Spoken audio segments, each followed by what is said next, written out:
have been coming to the gardens for many, many years. When I first started work, which is way back in the early 60s, every lunchtime I would come along into the gardens, and then after that it became family, and we'd come down with a pram and walk one child, and then two, and then three. So we've been coming to the gardens for many, many years.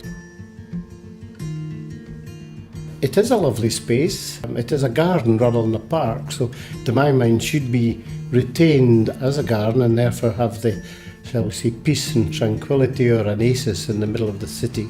And clearly it links the old and new town, so it's got a real prominence. This trust is perhaps an opportunity to say, how can we improve the gardens for the benefit of generations to come?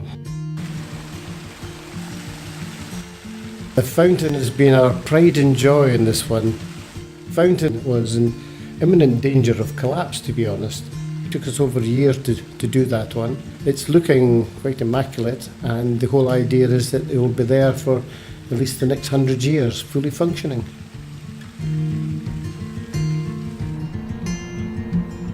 Well, the original structure was 1877, and that was a bandstand. And they replaced that in 1935 with what essentially is the present building now.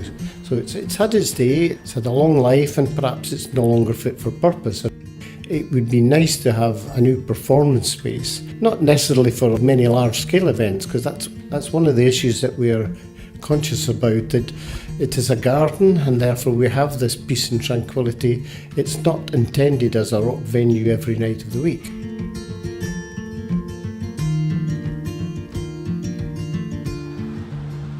Within the garden space, clearly we have steep slopes, which in the winter months are particularly dangerous, not just for wheelchair users, but obviously for those with buggies, prams, and so accessibility is something that certainly has to be improved.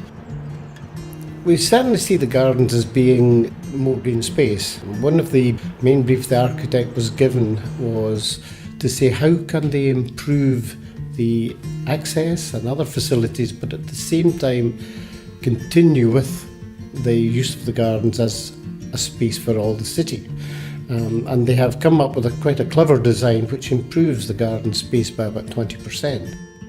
Just love to see the gardens being used by everyone, whether they be tourists, whether they be residents. It's catering for all the needs of the city is the essential here, and in collaboration with the City Council, that's really what the Trust is all about.